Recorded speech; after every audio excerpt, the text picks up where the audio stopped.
Hello everyone, my name is गुरु टेहंगुरी और आप सभी का स्वागत है हमारे यूट्यूब चैनल ट्विन पोस्ट में। आज हम डेमोक्रेटिक रिसर्जेंस चैप्टर को कंटिन्यू कर रहे हैं। ये चैप्टर की थर्ड वीडियो है। इसके बाद लास्ट वीडियो, इसकी फोर्थ वीडियो भी एक आने वाली है। तो सीधा इस चैप्टर को चालू करते हैं। आज जो हमारा पहला टॉपिक आता है वो है लेसन्स ऑफ द इमरजेंसी। मतलब भाई आखिर इमरजेंसी से हमें क्या क्या चीज़ें सीखने को मिलती हैं। सबसे पहले तो जब इमरजेंसी लगी तो हमें से इंडिया डेमोक्रेसी की वीकनेसेस और स्ट्रेंथ दोनों पता चली कि भाई आखिर हमारी वीकनेसेस क्या हैं, हमारी स्ट्रेंथ क्या है, ये सब चीज़ें हमें मालूम चली। साथ साथ इसमें हो क्या रहा था, जो ऑब्जर्वर थे इमरजेंसी के, उनका कहना था कि जैसे ही इमरजेंसी लगी इंडिया की डेमोक्रेसी पूरी तरीके से समाप्त हो गई थी। लेकिन ये चीज़ सही नहीं है। इमरजेंसी के लगने का कुछ समय बाद ही पूरे डेमोक्रेटिक फंक्शन वापस से रिज्यूम हो गए थे और धीरे धीरे नॉर्मल हो गए थे। मतलब ऐसा नहीं था कि एक बार इमरजेंसी लग गई तो सालों बीते जा रहे हैं, लोगों को उनके राइट्स नहीं मिल रहे हैं, पूरा इंडिया पूरा डिक्टेटरशिप आ गई इंडिया में, ऐसा कुछ भी नहीं हुआ था। तो पहला लेसन हमें देखने को मिलता है कि इंडिया में डेमोक्रेसी को हटाना इतना आसान काम नहीं है। मतलब ऐसा नहीं है कि इमरजेंसी लगा दी और डेमोक्रेसी आप खेलने लगे हो। इंडिया की डेमोक्रेसी बहुत मजबूत है और यहाँ के लोग इसकी वैल्यू समझते हैं। पहले लेसन हमारे सामने ये आया था। दूसरा ये हुआ कि हमें बहुत सारी हमारी कॉन्स्टिट्यूशन की एम्बिग्विटीज मालूम चल रही थी। एम्बिग्विटीज मतलब होता है जब कोई एक चीज़ के बहुत सारे इंटरप्रिटेशन निकल सके। इसका सिंपल जैसा होता है कि हमारे अगर पूरे इस चैप्टर को देखें तो इंदिरा गांधी जी ने कॉन्स्टिट्यूशन का यूज़ किया कॉन्स्टिट्यूशन के खिलाफ, आप बोल सकते हो। मतलब हमारे कॉन्स्टिट्यूशन से ही वो पूरे साथ खेल ली। तो ऐसा क्यों हुआ? क्योंकि हमारे कॉन्स्टिट्यूशन में कई चीज़ें ऐसी दी हुई थी जिनके बहुत सारे आप मीनिंग निकाल सकते हो, अलग अलग तरीके से यूज़ कर सकते हो। तो ये पूरा हो रहा था, तो हमें ये मालूम चला। तो इसके बाद बहुत सारी चीज़ें सही करी गई। जैसे इंटरनल इमरजेंसी अगर अब कभी भी लगेगी तो ये जब भी लग सकती है जब आपने एक पॉइंट निकाला है कि भाई आर्म्ड रिबेलियन, मतलब हमारे यहाँ अंदर ही अंदर हथियारें चल गई हैं, बिल्कुल आर्म्ड फोर्सेस आ गई, रिबेलियन चालू हो गए, तभी आप लगा सकते हो। अब ऐसा नहीं है कि आपने किसी भी चीज़ को इंटरनल इमरजेंसी नाम दिया और लगा दिया। पहले ऐसा होता था, आपने इंटरनल इमरजेंसी बस कॉन्स्टिट्यूशन में लिखा हुआ है जैसे, तो भाई उन्होंने कुछ भी अपने हिसाब से इंटरनल इमरजेंसी समझ लिया। तो ये एक चीज़ सही करी गई। इसका एक और चीज़ किया गया कि जैसे आपको इमरजेंसी लगाने से पहले प्रेसिडेंट से एडवाइस लेना पड़ता है, तो ये आप इमरजेंसी लगाने के पहले यूनियन कैबिनेट को रिटर्न करवाना पड़ेगा, पूरा एक रिटर्न उनको देखना पड़ेगा कि भाई प्रेसिडेंट हम इमरजेंसी लगाना चाहते हैं। अब ऐसा नहीं है कि सिर्फ बोल दिया कि प्रेसिडेंट से रिकमेंडेशन ले दी कि आप प्लीज इमरजेंसी लगा दीजिए, वैसा नहीं होगा। पहले प्रेसिडेंट को आपको इमरजेंसी प्रोक्लेम करने से लेकर रिटर्न यूनियन कैबिनेट को पूरा एक देना पड़ेगा एडवाइस। तो ये पूरा होता है। इसके बाद आता है कि अब लोगों को थर्ड एक लेसन मिला कि भाई सिविल लिबर्टीज की वैल्यू क्या होती है। पहले इंडिया के लोग भी ना क्या करते थे, राइट्स तो दिए हुए हैं हमारे कॉन्स्टिट्यूशन में, लोगों को आज़ादी मिली हुई है, डेमोक्रेटिक कंट्री में रह रहे हैं, बट इसको हल्के में लेते थे। इमरजेंसी से लोगों को समझ में आया कि भाई सिविल लिबर्टीज की रियल वैल्यू क्या होती है। इसका जो हमारे कोर्ट्स थे उन्हें भी अपना काम अच्छे से करना चालू किया, उनने एक्टिव रोल किया लोगों के सिविल लिबर्टीज को बचाने के लिए। ये मेनली इसलिए हो रहा था क्योंकि आपने सुना होगा कि जब इमरजेंसी, मैंने आपको पढ़ाया था कि जब इमरजेंसी चल रही थी तो जुडिशरी ने भी अपना काम करना बंद कर दिए थे। मतलब लोग अपनी कोई वहाँ पर आवाज़ उठाने भी नहीं जा पाते थे, कोर्ट में अपनी समस्या लेकर भी नहीं जा पाते थे। तो ये चीज़ हुई। और इमरजेंसी के बाद भाई ये समझ में आ गया कि ऐसा भी हो सकता है फ्यूचर में कि कोर्ट भी बंद हो जाए। मतलब हमें समझ में आ गया कि भाई इमरजेंसी का अगर गवर्नमेंट ने गलत यूज़ किया तो कहीं ना कहीं कोर्ट भी बंद हो जाते हैं। तो लोगों की कोर्ट ही से उम्मीद रहती थी। तो अब क्या हो गया, बहुत सारे ऐसे ऑर्गेनाइजेशन आने लगे थे सिविल लिबर्टीज़ के लिए। कोर्ट तो अपना काम साइड बाय साइड करेगा, लेकिन कुछ ऑर्गेनाइजेशन भी सेटअप होने लगे थे क्योंकि लोगों को डर भी आ गया था थोड़ा सा और समझ भी आ गई थी। ये चीज़ हो रही थी। इसके बाद इमरजेंसी के बाद बहुत सारे ऐसे इशू हैं जो और हमारे सामने आते हैं। जैसे कि इसमें आता है कि भाई एक होता है डेमोक्रेसी का गवर्नमेंट द्वारा फंक्शन करना, गवर्नमेंट अपना डेमोक्रेटिक वे में पूरे काम कर रही है, और दूसरी तरफ होता है लोगों का कंटिन्यूस वे में पॉलिटिकल प्रोटेस्ट करना, या तो पार्टी कर रही है अपोजिशन या कोई ग्रुप कर रहे हैं, कुल मिला के अपोज कर रहे हैं। तो इन दोनों में से सही क्या है? मतलब बहुत सारे क्वेश्चन आते हैं, क्या डेमोक्रेसी में लोगों को ऐसे प्रोटेस्ट करने चाहिए या गवर्नमेंट को अपने से काम करने देना चाहिए, कितना प्रोटेस्ट करना चाहिए, ज़्यादा प्रोटेस्ट हो रहा है तो क्या होना चाहिए, इनकी कुछ लिमिट भी है कि नहीं, ऐसे बहुत सारे सवाल उठने लगे थे। मतलब में चीज़ें सामने आ रही थी। इसका ये भी आ रहा था देखने को एक और चीज़ कि भाई जब इमरजेंसी लगती है तो इमरजेंसी भले ही गवर्नमेंट लगा रही है, लेकिन उसको इम्प्लीमेंटेशन का काम किसका होता है?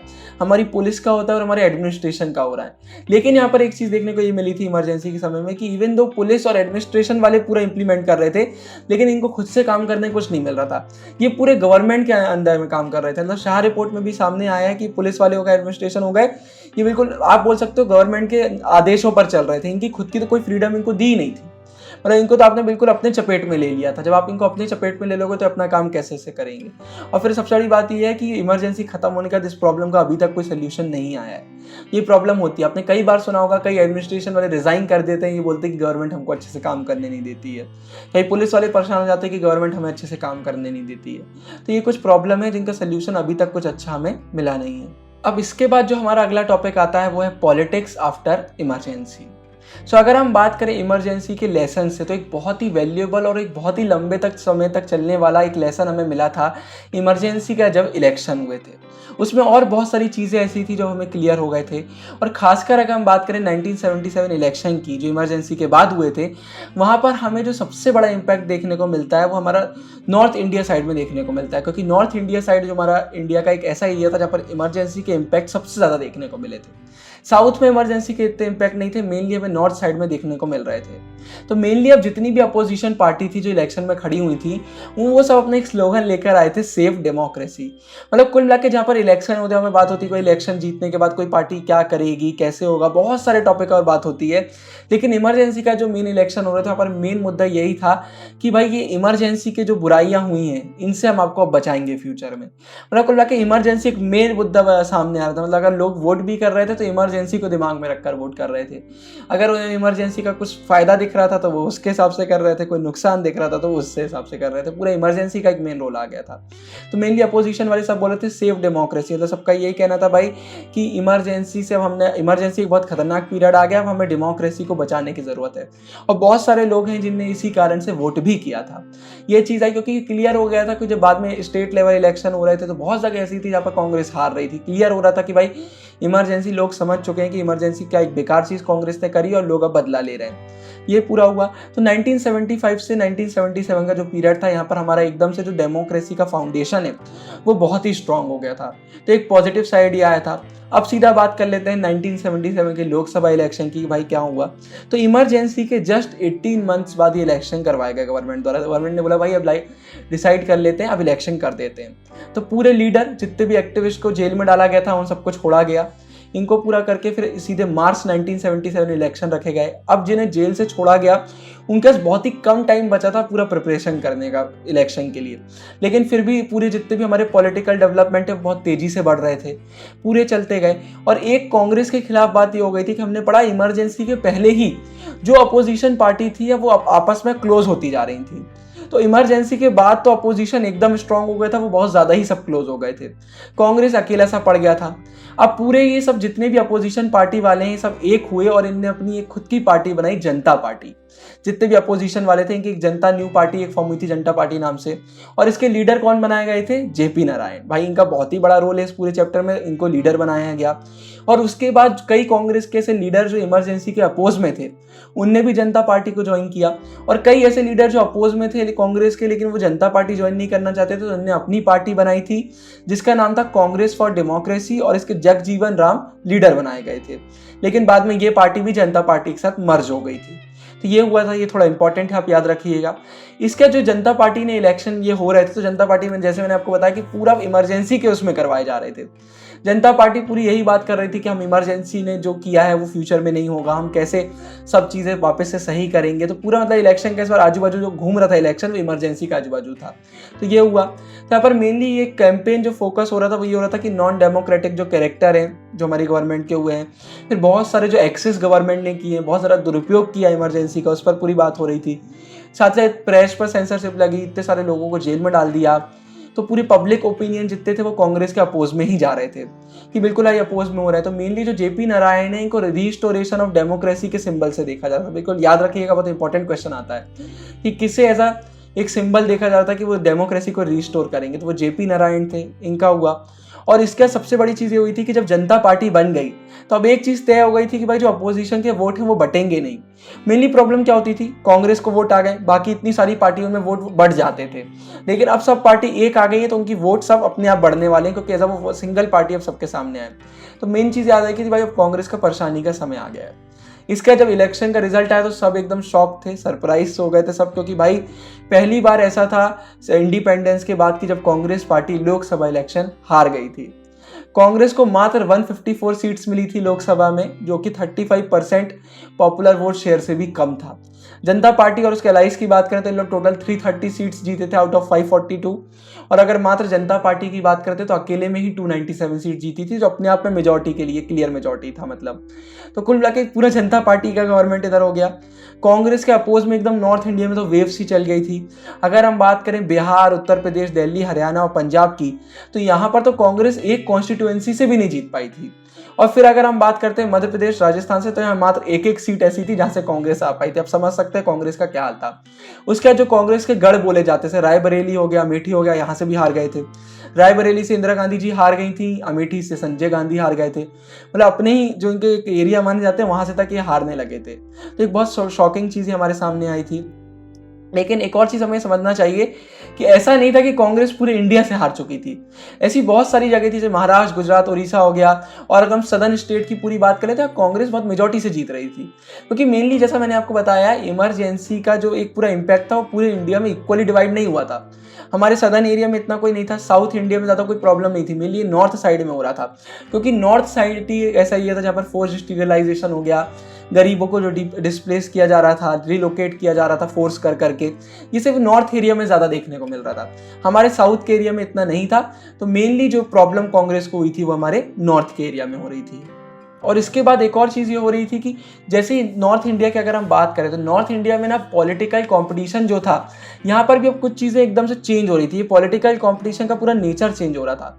मेनली अगर देखा जाए तो जो मिडिल कास्ट के लोग थे हमारे नॉर्थ इंडिया के, अब वो कांग्रेस से हटके कहाँ पर जा रहे थे, जनता पार्टी की तरफ जा रहे थे।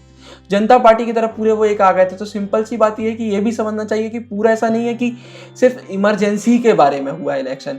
बहुत सारी चीज़ें ऐसी थी कि जहाँ पर इमरजेंसी नहीं भी था और वो चीज़ हो रही थी, जैसे ये मिडिल कास्ट का सीधे कांग्रेस को छोड़कर जनता पार्टी की तरफ चले जाना।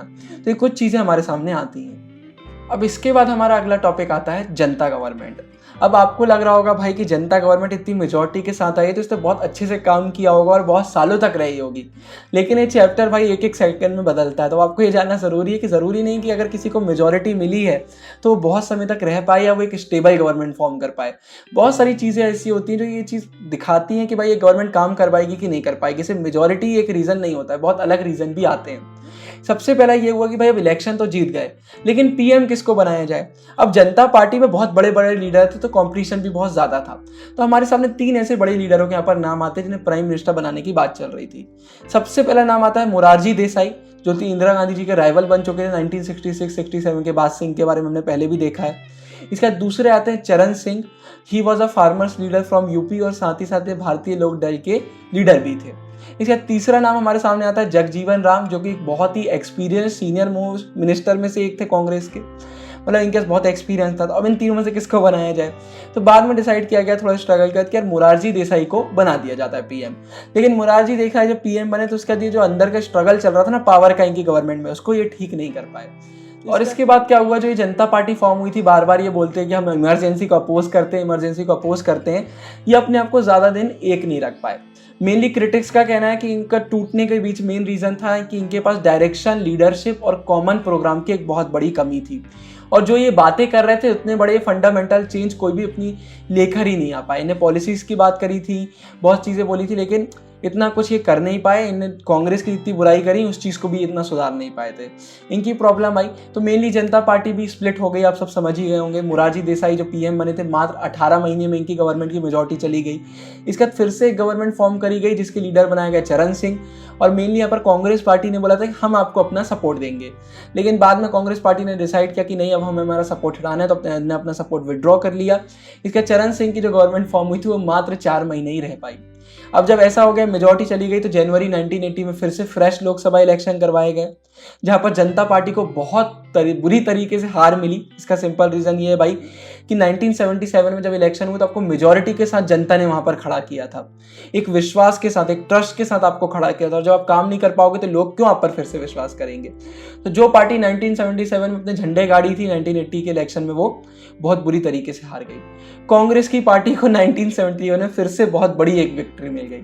मतलब चैप्टर आप देखिए कैसे बदल रहा है। अभी इमरजेंसी के समय इतनी बुराई हुई इंदिरा गांधी जी की, गवर्नमेंट हार गई। 1971 में फिर से इनकी गवर्नमेंट आ गई। तो आप समझ सकते हैं इंडिया में पॉलिटिक्स कितनी जल्दी बदलता है। पूरी 353 सीट्स कांग्रेस पार्टी जीती थी और वापस पावर में आ गई थी। तो 1977 से 79 के एक्सपीरियंस ने हमें एक और चीज़ें सिखा दी कि अगर गवर्नमेंट लड़ाई करती है, अनस्टेबल है, तो आपको पनिशमेंट तो वोटर द्वारा मिलेगी ही, जैसे कि पनिशमेंट हमारी जनता पार्टी को मिली। अब इसके बाद हमारा अगला टॉपिक आता है लेगेसी। तो भाई अब क्या आखिरी में सिर्फ इतना ही हुआ था कि बस इंदिरा गांधी जी की गवर्नमेंट वापस आ गई, कि और कुछ भी चीज़ें हुई थी? तो मेनली बात करें 1977 और 1980 के इलेक्शन के बीच में, यहाँ पर ना एकदम से हमारा जो पार्टी सिस्टम है वो पूरा चेंज हो गया था। 1969 के बाद हमारी जो कांग्रेस पार्टी है उसने धीरे धीरे अपना एक जो इनका अम्ब्रेला पार्टी चलती थी ना, उसको हटा दिया था। अम्ब्रेला पार्टी मतलब आपने पहले पढ़ा होगा कि मैंने बताया था कि कांग्रेस पार्टी के अंदर बहुत सारे फैक्शन थे, मतलब अलग अलग आइडियोलॉजी के, अलग अलग सोच वाले लीडर एक ही पार्टी के अंदर रहते थे। लेकिन अब कांग्रेस इस चीज़ को हटा रही थी। कांग्रेस बोल रही थी कि हम मात्र एक आइडियोलॉजी के साथ आगे बढ़ेंगे। कांग्रेस ने बोला था कि हम एक सोशलिस्ट और प्रो पुअर पार्टी हैं। कांग्रेस ने अपनी पूरी जो ये अम्ब्रेला की एक इनकी पार्टी चलती थी उसको हटा दिया था, मना कर दिया था। ये एक बहुत बड़ा चेंज हमें देखने को मिला था। तो अगर हम बात करें अर्ली 1970s से, तो कांग्रेस का मेनली ये होता था कि जहाँ पहले कांग्रेस के वोट्स अलग अलग तरीके से आते थे, क्योंकि कांग्रेस जैसे मैंने बताया एक अम्ब्रेला पार्टी थी। अब कांग्रेस को भी एक बहुत sharp social and ideological division देखना पड़ता था लोगों के बीच। कुछ ही ऐसे लोग होते थे जो कांग्रेस पार्टी की तरफ अट्रैक्ट होंगे, मेनली जो सोशलिस्ट फॉलो करते हैं, प्रो पुअर, मतलब कुल मिला के जो पुअर लोग हो गए उन लोग एकदम सपोर्ट करते थे। और कांग्रेस पार्टी ने भी अपना मेन फोकस अब इन्हीं लोगों में कर लिया था, और इंडिया में ऐसे लोग ज़्यादा मेजॉरिटी में रहते थे। तो ये हुआ यहाँ पर, तो ये मेनली हुआ। और इसके बाद जो अपोजिशन वाली पार्टी है, अब उनको भी अपनी चीज़ें चेंज करनी पड़ेंगी भाई। अब कांग्रेस अपनी चीज़ें चेंज कर रही तो आप भी करो। तब से ये नॉन कांग्रेसिज्म जिसके बारे में हमने पढ़ा था ये ऐसे आया। मेनली इसके आने के पीछे रीज़न ये था कि अब अपोजिशन वाली पार्टी को एक अलग अपना फॉर्म करना था, अपना एक खुद का एक आइडियोलॉजी सा शेप करना था, एक वैलिड रीज़न लेकर आना था कांग्रेस को हराने के लिए। ये हुआ। और इसके बाद कांग्रेस पार्टी को हराने के लिए भाई अपोजिशन पार्टी को, जैसा कि मैंने पहले बताया, समझ में आ गया था कि हम अपोजिशन वालों को अपने वोट बांटना रोकने होंगे, हम सबको एक यूनाइटेड वे में आगे बढ़ना पड़ेगा। और इसने एक बहुत बड़ा रोल भी प्ले किया था 1977 के इलेक्शन में। मतलब मेनली समझ में आ रहा था कि अब जो अपोजिशन वाली पार्टी जब वो एक हो रही थी, जब भी उनको कुछ ऐसी जीत टाइप की मिल पा रही थी। इसके बाद एक और चीज़ हुई, बैकवर्ड कास्ट का एक बड़ा रोल हमें देखने को मिलने लगा था। इनके वेलफेयर की बात चलने लगी थी। हमने 1977 में पढ़ा कि बहुत बड़ा रीज़न था कि अगर एक कास्ट भी कोई अपना डायरेक्शन शिफ्ट कर रही है तो इलेक्शन में चेंजेस आ सकते हैं। इसके बाद बहुत सारे इलेक्शनों में भी हमें समझ में आया, मैनी स्टेट्स में इलेक्शन में बहुत सारी स्टेट ऐसी थी जहाँ पर 1977 के बाद इलेक्शन हुए।